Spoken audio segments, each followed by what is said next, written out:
ఏయ్ వచ్చిండే పాలమూరు నిల్లివ్వకుంటే ఉద్యమం పాలమూరు రంగారెడ్డిపై కృష్ణా ట్రిబ్యునల్కు ఏపీ ఫిర్యాదు చేసిన పట్టని రాష్ట్ర ప్రభుత్వం నాడు పాలమూరు జిల్లాను దత్త తీసుకున్న చంద్రబాబు ఇప్పుడు అన్యాయం చేస్తున్నాడు.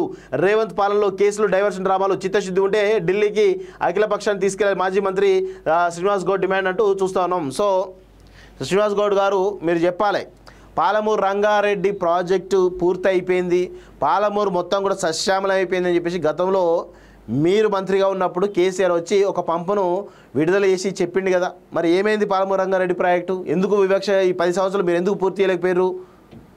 అంటే మీ పాపం కూడా ఉంది కదా. ఫస్ట్ నువ్వు కేసీఆర్ పోయి ఏది మహబూబ్నగర్ క్లాక్ టవర్ ముందు ముక్కుకు నేలకు రాసి మహబూబ్నగర్ ప్రజలకు క్షమాపణ చెప్పాలి. మేము చేసింది తప్పు, లంగ పని, మేము మహబూబ్నగర్ ప్రజలకు మోసం చేసినామని చెప్పేసి క్లాక్ టవర్ ముందు ముక్కుకు నేలకు రాయండి, రాసి అప్పుడు మాట్లాడండి. అంతేగాని ఇప్పుడు వచ్చి మేము పాలమూరుకు నీళ్ళు ఇవ్వకుంటే ఉద్యమమే అది ఇది అని మాట్లాడుతుంటే గత 10 సంవత్సరాలు మరి ఏం బికిరా మీరంతా? ఏమైనా గాడిద పళ్ళు దోపిరా మీరేనా? ఏ గడ్డి బికిరా మీరేనా? సిగ్గుండాలిగా మాట్లాడడానికైనా. ఎందుకే ఇవన్నీ పరికమాలిన ముచ్చట్లు మాట్లాడుతూ ఉంటారు? మీరు చేసినటువంటి ద్రోహం, మీరు చేసినటువంటి పనికిమాలిన పనుల వల్ల ఈరోజు ఈ ప్రభుత్వం ఇబ్బంది పడాల్సిన పరిస్థితి ఏర్పడ్డది. సిగ్గుండాలి కొంచెమైనా మాట్లాడడానికైనా.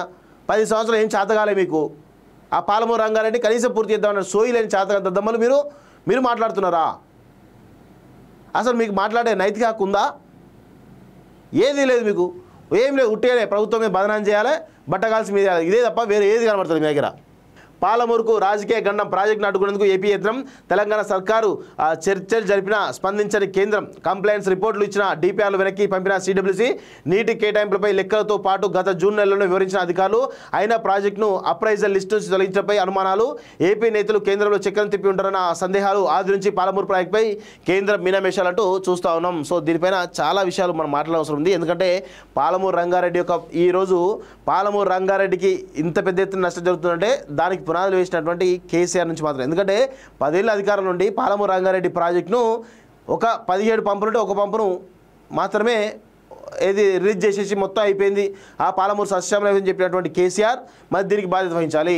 ఎందుకంటే ఇప్పుడు దీనిలో ఇద్దరు దొంగలు, ఒకరేమో కేసీఆర్, రెండేమో చంద్రబాబు నాయుడు.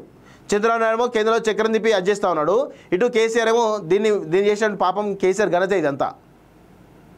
సో దీనిపైన ఇంకా డీటెయిల్గా మాట్లాడదాం.